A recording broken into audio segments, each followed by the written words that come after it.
Welcome to In Pursuit of Truth. This is your host, Sir Patrick Mack. Ladies and gentlemen, are we ever going to drop this D-class? Are we going to see this Whopper with cheese, that bacony, cheesy goodness?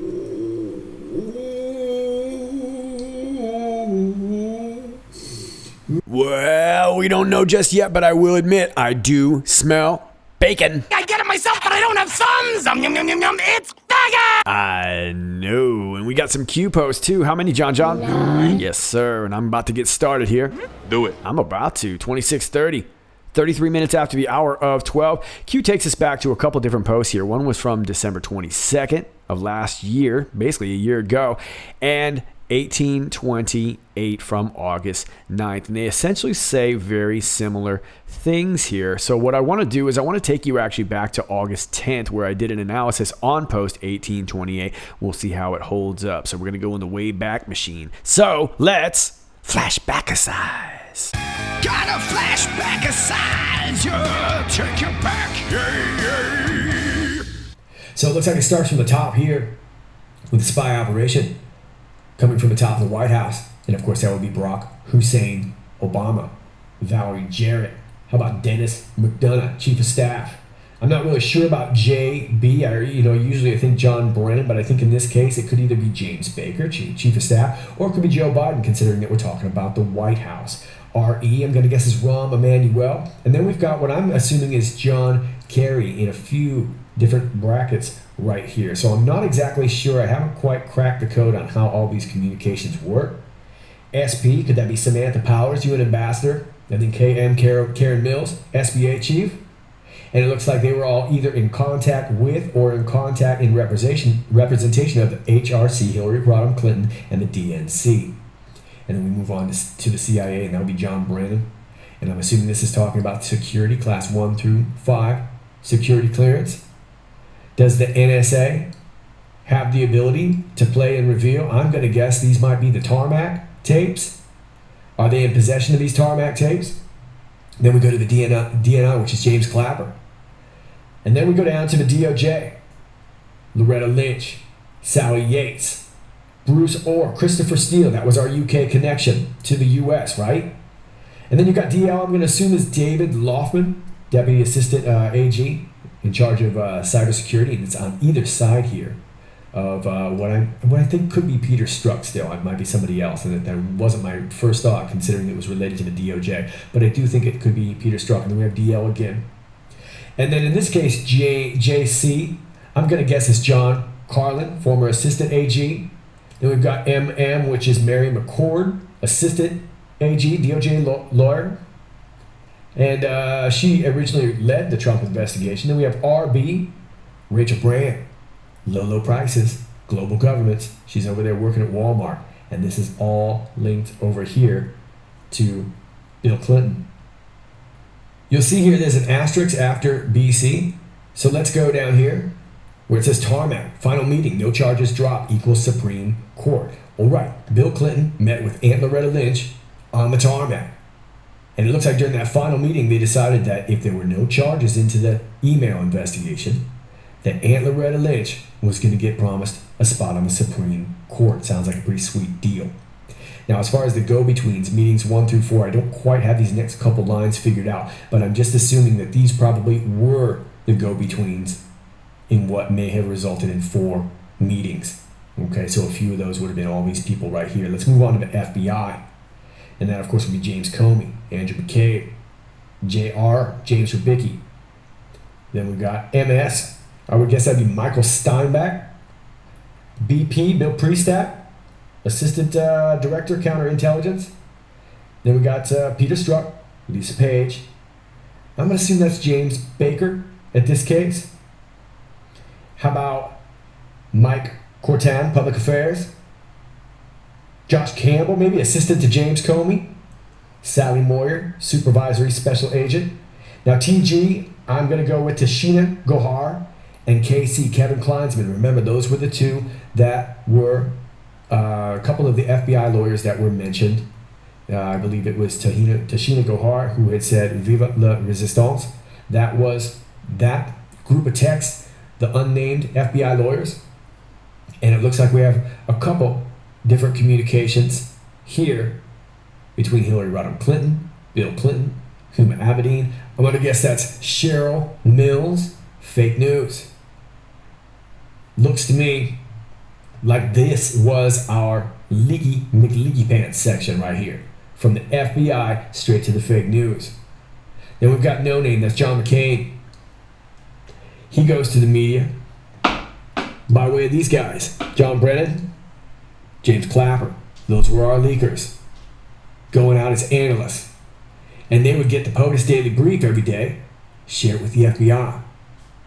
Then we go down here. Fusion GPS, Perkins Coie, Washington Free Beacon. Looks like these were all shell companies, Shell 1 and Shell 2, of what I'm going to assume is part of CrowdStrike. Remember, they handled the servers. They were the ones allowed to look at the servers. Not the FBI, but CrowdStrike. And that was all giving it to No Name, who was also, looks to be getting intel down here as well, too. Let's go to this next line. HRC, of course, Hillary Rodham Clinton. I'm going to assume that's John Podesta. RM, I'm going to go with Robbie Mook. That would have been Hillary's campaign manager. DNC, Debbie Wasserman Schultz. And I'm going to go guess that's James Comey in this particular case. It could be James Clapper, but I think it's James Comey. And of course, they were in contact with the UK. A lot of people think this is the Prime Minister. It's listed as Prime Minister. I'm going to go, I wonder if that's Paul Manafort. If this is the way he got planted and he was being supported up by MI6 and SIS intel by way of Christopher Steele, Fusion GPS, and all that. That's what would make him an active spy that could communicate with CrowdStrike.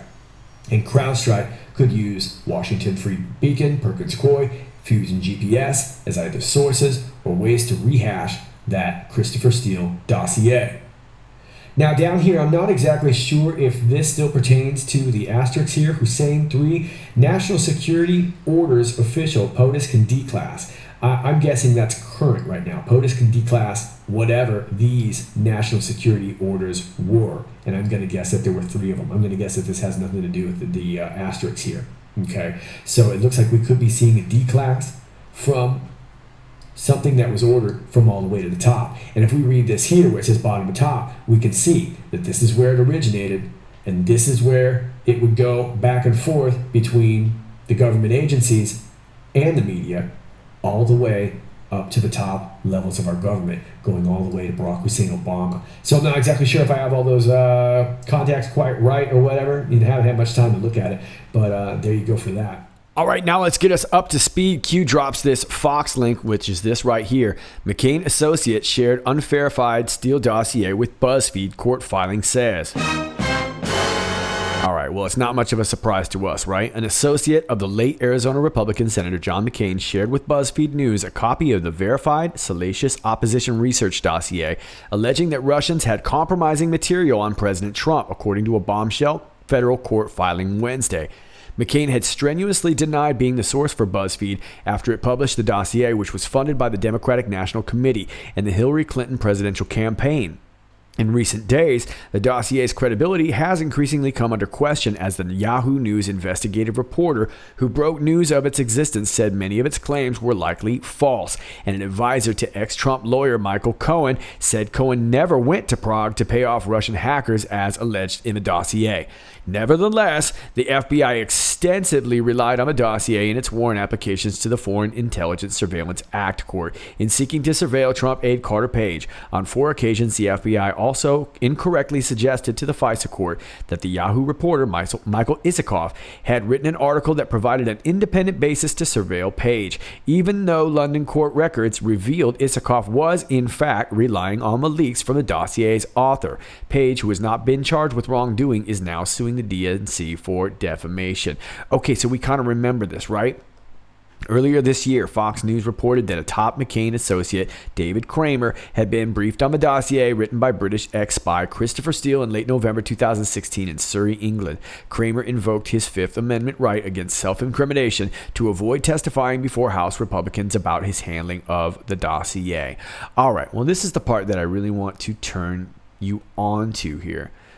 The new revelations were contained in an opinion authored by U.S. District Judge Ursula Ungaro.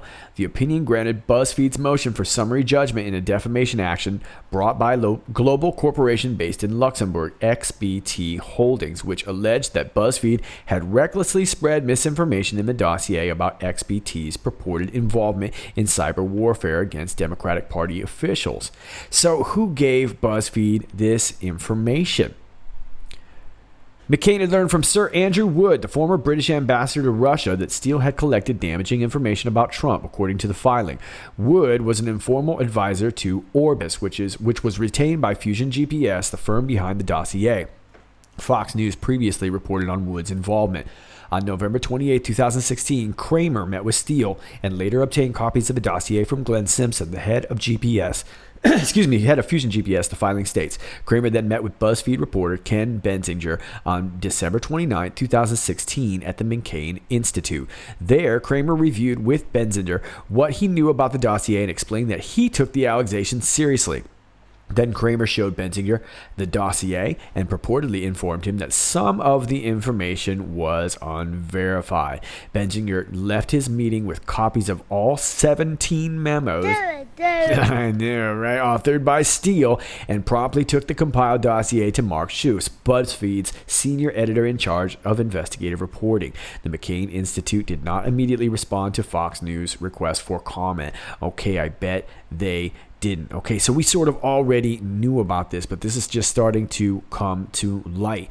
And Q broke it all down in these posts. These were essentially how this was all going out from our CIA, our FBI, our DOJ, our DNI, all going out to whether it was the Washington Free Beacon, whether it was going out to the Washington Post, BuzzFeed, Yahoo, in Michael Isikoff's case. So there you go.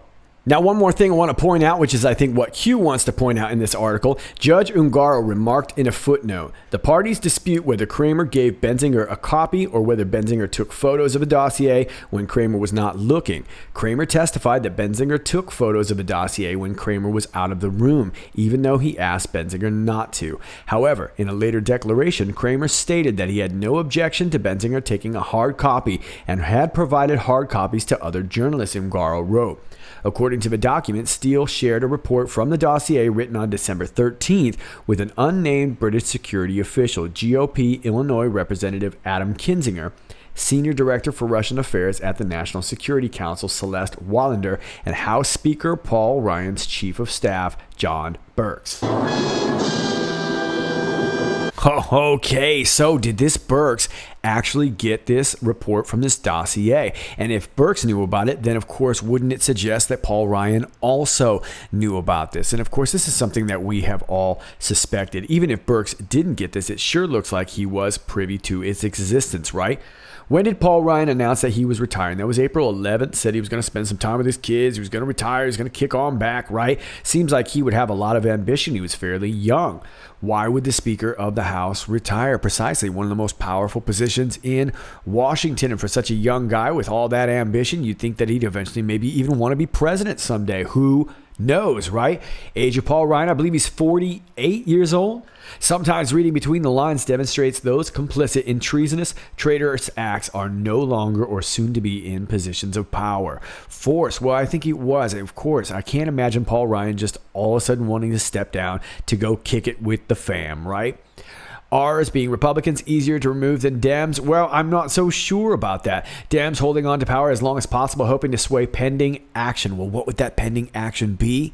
Bacony cheesy goodness. D-class. You get up in that burger. You get up in the guts of that burger. I'm about to. All right, well, listen, I don't want to beat this story to death, but it's important that people really understand this. And I want to play a clip from today's Danny Bag of Donuts Bongino, who basically sums it up right here. There are a lot of people, Joe, who are mentioned in the dossier were sued in federal court for defamation, saying, hey, listen, my name in this dossier, this is total crap. And in those lawsuits, a cornucopia of information is coming out because people are forced to go on the record for the first time. The other day, we revealed that Christopher Steele, in a lawsuit overseas about the dossier, had to reveal that the purpose of the dossier was for Hillary Clinton's team to challenge the election after it was over, which was an enormous revelation. Think about that. Christopher Steele said on the record in a deposition that The dossier, full of foreign intelligence information from Russians. Russian foreign intel was used to challenge a U.S. election. Think about that. Let that process sit for a minute. Well, another revelation happened yesterday, on Wednesday. And I quote, "A federal judge on Wednesday revealed just how widely Christopher Steele distributed his infamous anti-Trump dossier. Rep. Adam Kinzinger, he's a Republican. This is a Republican congressman. He's not a Democrat. You've seen him on Foxhole. And Paul Ryan's, shocker, Joe, stunning. Paul Ryan's chief of staff, John Birch, received Steele's reports in December of 2016 before BuzzFeed would publish the dossier in full. Court documents say that Steele gave the dossier materials to Kinzinger and Birch, though Paul Ryan's office claims that Birch has never met Steele and did not receive documents directly from the British spy." Okay. You didn't receive them. Well, how'd you get them then? Did you ask for them? Why did you ask for them? Did you think to vet this yourself? Folks, here's what's going on here. This was before Fusion GPS. The dossier, contrary to what Jim Comey keeps saying up on Capitol Hill, former disgraced FBI director, the dossier project was funded exclusively by Democrats. The hiring of Fusion GPS, though, to do opposition work on Donald Trump was also a Republican project. Don't forget that. We do the truth here. We're not protecting any party patronage, none of this stuff. So there you go. I don't assume that Republicans were that much easier to remove than Democrats. This is deep state, right? And it's just like pulling at a root of a weed. You got to get way down deep, make sure it doesn't grow back. Think D-class, think Supreme Court. Yeah, when all this starts coming out, and it will, it's coming out right now. We're seeing it trickle out, but I have a feeling that it's going to start pouring out and it's going to get bigger and bigger and bigger and bigger, just like a D5 avalanche. But as that starts to pour out, I have a feeling there's going to be tons of appeals. There's going to be tons of lawsuits. I mean, you know how all this stuff goes, right? And that's why the Supreme Court was so important. As everything starts to back up, and especially now that the Dems have the House, so many things are probably going to get battled through the Supreme Court, and that's why that was crucial. That's exactly why it was crucial to win the Senate. And then again, we see these ellipses here, and I'm still maintaining my theory that we're talking about how do you legally inject evidence. That's essentially how we're going to get part of all this information out, by having it actually come out through trial as some sort of testimony. Remember, General Flynn didn't have to plead guilty. He chose to plead guilty, which means he probably has something he wants to say. Are there non-disclosure agreements that may be null and void because of that plea? And why was it that the judge wanted so badly for him to reverse the decision? Was he just a caring judge, or is there something that he also knows that he wouldn't like to see come out? Something, I don't know, very fulsome? How many senior FBI and DOJ officials have been removed? Well, I don't know the total, but we've seen it month by month, right? This is massive. And although people are saying, well, I don't see any arrests and this and that, this is really a massive house cleaning. None left by choice. Nothing to see here. Nothing is being done. The biggest accurate conspiracy, fake news attacks demonstrate what? Q. Let's move on. Post 2631, 38 minutes after the hour of 12, we get this Atlantic link right here. Donald Trump's telling change to the Oval Office. The president is returning to a freshly renovated White House, and it includes an unusual display. This was from back in August of 2017. We're just going to kind of quickly peruse through this because there's essentially one point that they're trying to make. And they kind of set this article up, seeing if you can tell the difference between past Oval Office and the current ones. Here's Dwight Eisenhower, Lyndon Johnson, and then of course here are some direct comparisons. Reagan on the left, Trump on the right, Bill Clinton and Trump, George W. and Trump, and Obama and Trump. And just to cut to the chase, essentially they're talking about these flags back here, what they call battle flags or battle streamers or battle banners, whatever you want to call them. Here's the stars and stripe here, the presidential seal, but Trump's got 8 of them over here. 1, 2, 3, 4, 5, 6, 7, 8. Yes, sir. Okay, so what are they talking about here? Well, let's see here, but that's not all. As Commander-in-Chief of all United States Armed Forces, the President is frequently in places where the battle flags of the 5 branches of the services are displayed. For the record, Army, Navy, Marine Corps, Coast Guard, and Air Force. Those flags are adorned with battle streamers for the campaigns in which the services have seen action. There are a lot of these streamers. The Army's flag has nearly 200, which hangs so densely that it's hard to see the flag itself. Okay, well, this article goes on to kind of imply that the reasoning that President Trump has put up so many flags is because he's probably trying to make up for his lack of service, or he's sort of preening, if you will, showing off, if you will. And of course, this is just another hit piece from the Atlantic. So what's the story with these flags? Q says Anons know why. Well, Anon has an interesting theory here on 8chan. This just triggered something in me. 8 flags and 8 stockings. The stripes line up exactly. There goes my afternoon. As you can see in the top picture here, we see that the first, the third, and the 5th flag are American flags. The other ones are military flags. And we see down here, the 1st, the 3rd, and the 5th stocking have stripes on them. So, is Q pointing to who the Q team really is? Remember, less than 10, and it looks like a few of them are civilians, not military service. Would it just be 3 of them? You tell me. And who would they be? Post 2632, 41 minutes after the hour of 12, we get a Twitter link right here to the FBI. This week, FBI Director Wray completed his visits to all 56 FBI field offices, beginning at FBI Knoxville in September 2017 and ending yesterday at FBI Tampa. Director Wray has had the honor of seeing the great work the men and women of the FBI are doing every day throughout the country and the world. During this 56 field office visits, Director Wray has had the opportunity to meet and talk with over 3,000 law enforcement partners, as well as Citizens Academy alumni and community partners, about how we can continue to strengthen our partnerships. And there's Leslie Justice right there below, saying, yep, I already knew that because I follow Q.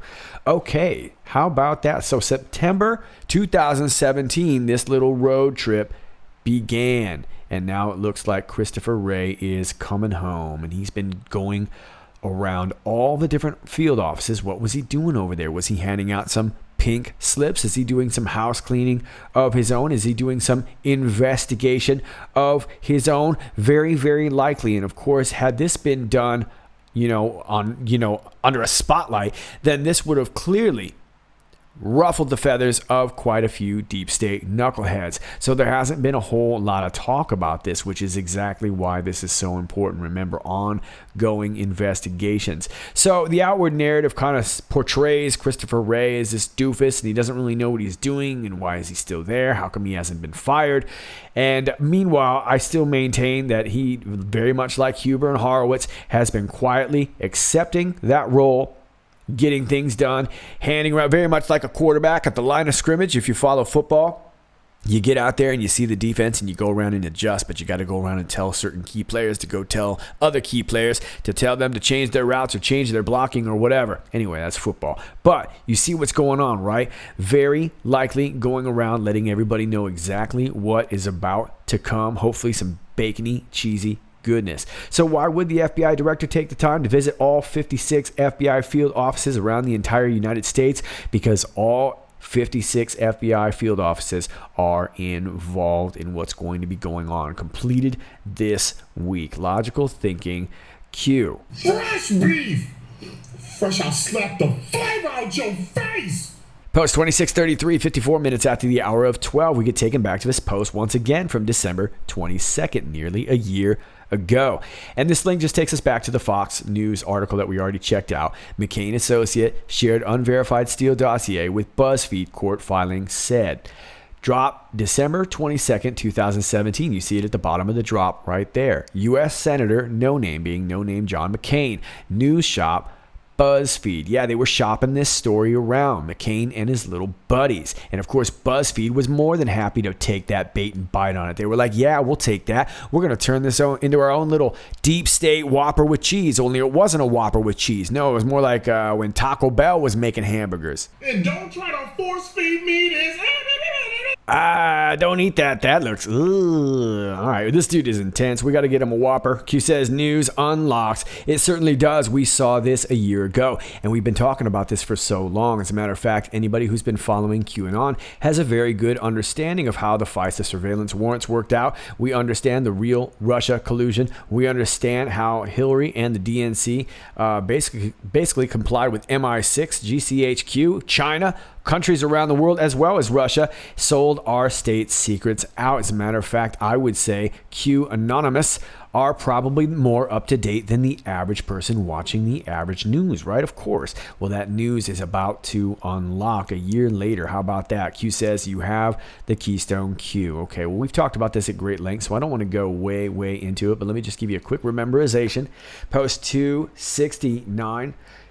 Back in December 5th of 2017, Q said key unlocks the door of all doors, being info. Stone, the force, strength capable of yielding power to act on info. Key plus stone equals Q. And then in the very next post, we see this. Admiral Rogers, no such agency. Wizards and warlocks being part of the NSA plus POTUS/US military equals apply the keystone, paint the picture. And Q essentially confirms all of this in the very next post from an Anon in 271, where the Anon says military intelligence, no such agency is the key.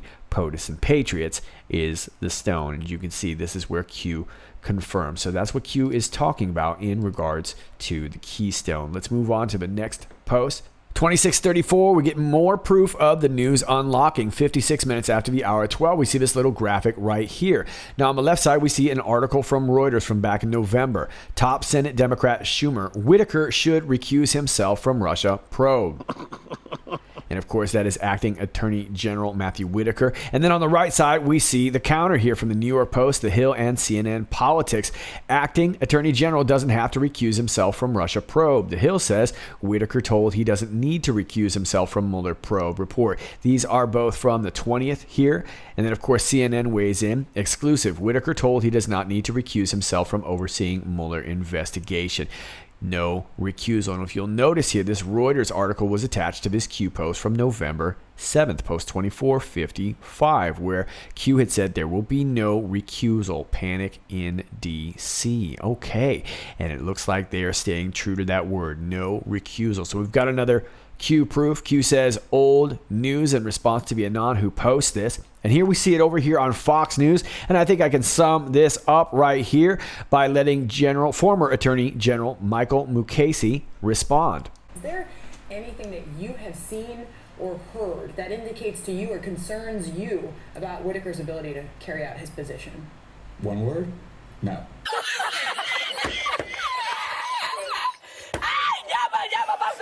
It just gets better and better with these knuckleheads. Well, look, we all know that this was a witch hunt after Whitaker, very much the same way it was after Kavanaugh. It was never about the person. It was about what they represented. With Kavanaugh, it was about his position on the Supreme Court, knowing that all their battles were likely going to be thwarted up at the top levels, right? And then, of course, with Whitaker, he represents dropping the bomb, and we all know that he's going to drop it and get on out the dough. So Whitaker is free to do his thing. There will be no recusal, but of course Anons already knew that. Let's move on to the next post. 2635, 33 minutes after the hour of 1 p.m. we get this Fox link right here.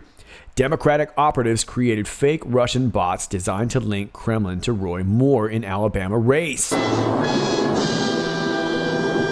Democratic operatives backed by a liberal billionaire and facilitated by a former Obama official created thousands of fake Russian accounts to give an impression the Russian government was supporting Alabama Republican Roy Moore in last year's election against now Senator Doug Jones. The secret project, which had a budget of just $100,000 and was carried out on Facebook and Twitter, was revealed after the New York Times obtained an internal report detailing the efforts.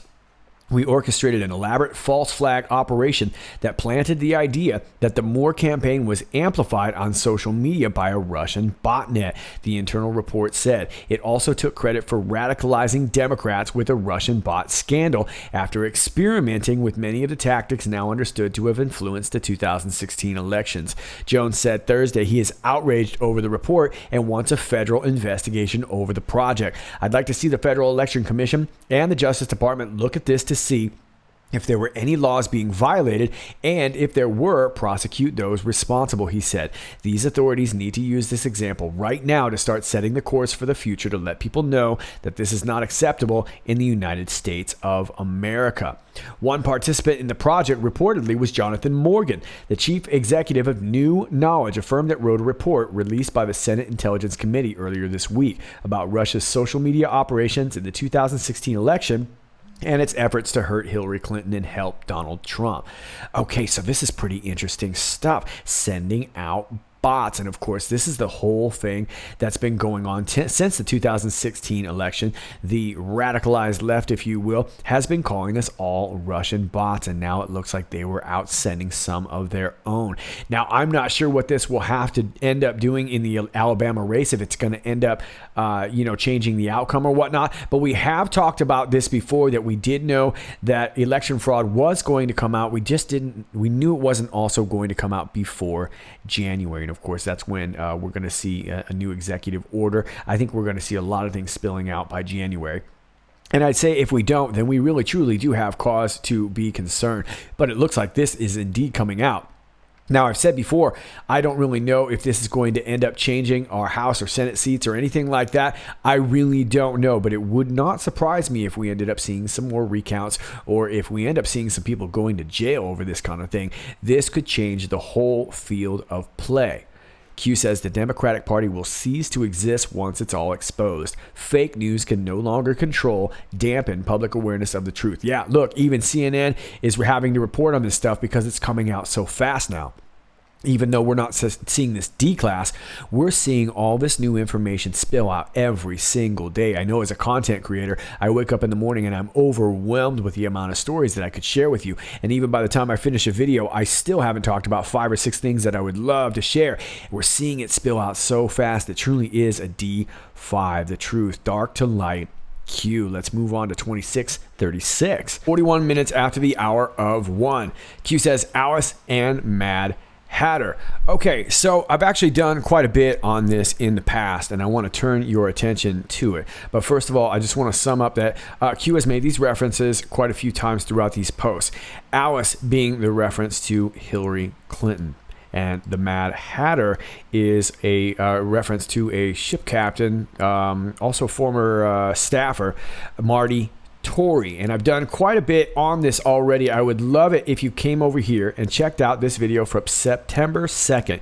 It's entitled QAnon, Who Are the White Rabbits? And yeah, again, September 2nd. And it goes all throughout this Tory family, who is referenced in these emails to Hillary Clinton as the Mad Hatter. Now, Hillary Clinton being Alice and Saudi Arabia being Wonderland. Now, we're talking about a lot of things here. When we're referencing Saudi Arabia, we are talking about different ports in which it looks like a lot of different things were getting shipped, particularly human children.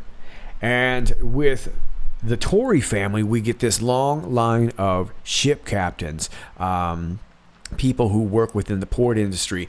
Everybody seems to be working on the water, on the dock somewhere, but it comes from a long line of people that are either ship captains or whatnot. Now, Miss Marty Tory's, I believe it was his grandfather, was former chief of staff for Representative John Sweeney. So these people have been kind of wrapped up for a long time, but as far as the reference to him being the Mad Hatter, he was sort of the hookup guy for Alice, kind of like Mad Hatter was sort of the hookup guy for Alice in a way. So he was going around introducing her to all sorts of foreign dignitaries, military, you name it, all kinds of things. And we see this in some of the Clinton emails. Do me a favor, please go check this out. As a matter of fact, I'm going to watch this video after I'm done and rememberize myself, because there was a lot in here regarding this Tory family, but that's our Mad Hatter, and that is Hillary. So in regards to this, it's a number of things that Q could be referencing if they're saying something's going to be coming out. Very likely it could be these different correspondents, because we have a lot of different emails, not just between them, but between the people that he introduced her to. So this is going to lead us to shipping. When it leads us to shipping, at some point, we are going to have to discover the human trafficking element. And if you do not understand what I'm talking about to you right now, I would ask that you check out my video entitled Connecting a Crisis. In Pursuit of Truth presents Connecting a Crisis. I've done a lot of work in regards to the connection between a lot of the human trafficking in Haiti. And I suppose it could be possible that along these travels of this Mad Hatter Marty, he could very well have encountered a British friend of his, being a Christopher Steele. Very well may be. Is that the British friend he refers to in his emails? We don't really know, but I suppose it could be possible. Let's move on to the next post. 2637, 2 minutes after the hour of 9. Rogers' departure. That would be Admiral Mike Rogers. Intel Sessions' departure, law. Kelly departure, warfare, military. Mattis departure, also warfare, military. Notice a pattern? I think so. Admiral Mike Rogers. Yeah, how about that? Second commander of the U.S. Cyber Command, former Navy admiral, and also the 17th director of the NSA.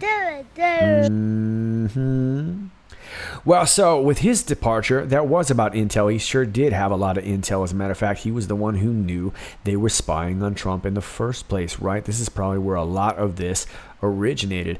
And then, of course, you have Jeff Sessions. His departure makes a lot of sense because with the way the law is going to be structured, this is going to be a very, very difficult thing had he not recused himself, considering the fact that he was a big Trump supporter to begin with. So then you get to Kelly Mattis, which would just happen today. As a matter of fact, here is his, there it is right there, his resignation letter, Dear Mr. President. And not going to read the whole thing. I just want to read this paragraph right here. Similarly, I believe we must be resolute and unambiguous in our approach to those countries whose strategic interests are increasingly in tension with ours. It is clear that China and Russia, for example, want to shape the world consistent with their authoritarian model, gaining veto authority over other nations' economic, diplomatic, and security decisions to promote their own interests at the expense of their neighbors, America and our allies. This is why we must use all the tools of American power to provide for the common defense. And it gets interesting here. My views on treating allies with respect and also being clear-eyed about both malign actors and strategic competitors are strongly held and informed by over 4 decades of immersion in these issues. We must do everything possible to advance an international order that is most conducive to our security, prosperity, and values, and we are strengthened in this effort by the solidarity of our alliances. And so there he starts to kind of say that that's, it's probably better that somebody else serve and whatnot. This seems so general to me, considering that this doesn't really seem like they have a major conflict of interest. And of course, this makes a lot more sense, right?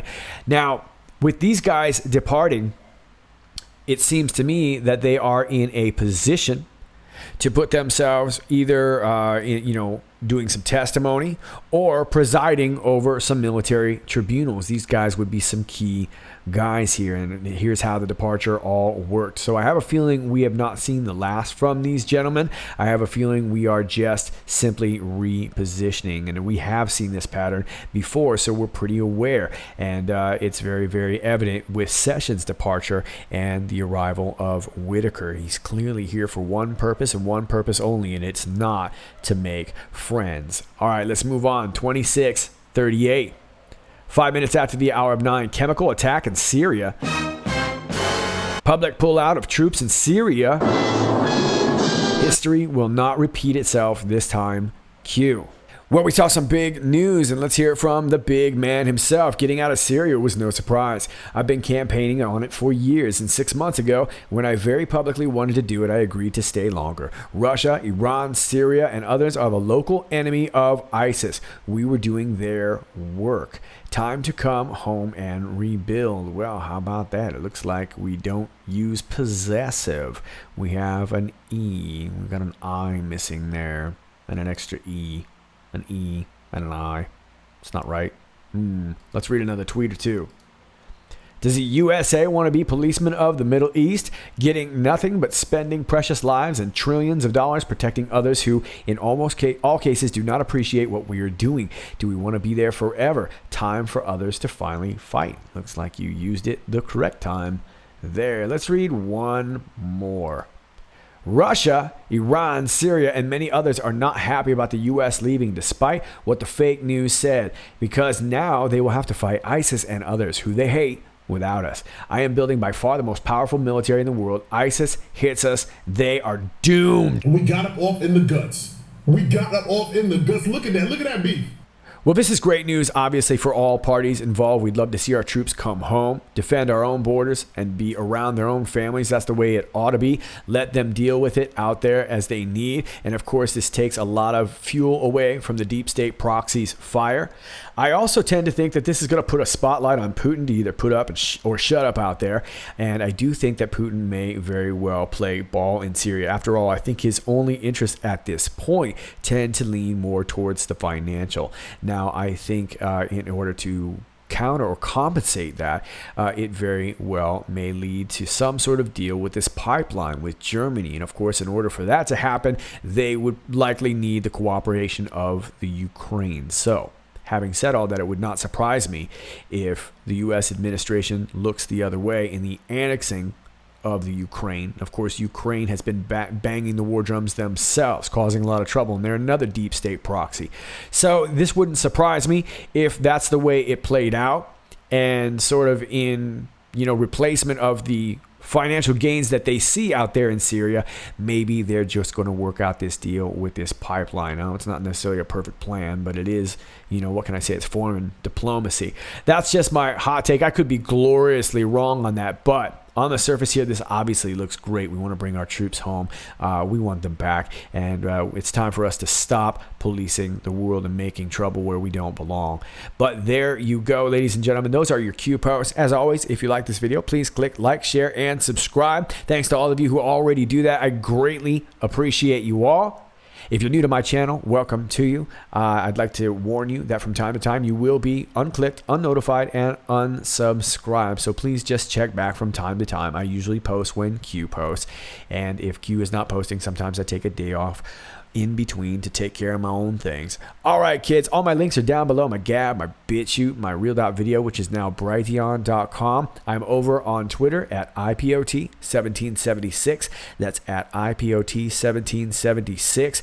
And you can also find my email down below, my P.O. box if you're old school down below. And if you'd like to support the channel, my Patreon link is down below. Thank you so much, Patriots, for dealing with me in this transition. As soon as I get fully set up, we will be back to our regularly scheduled program. This is Sir Patrick Mack, and until next time, stay safe.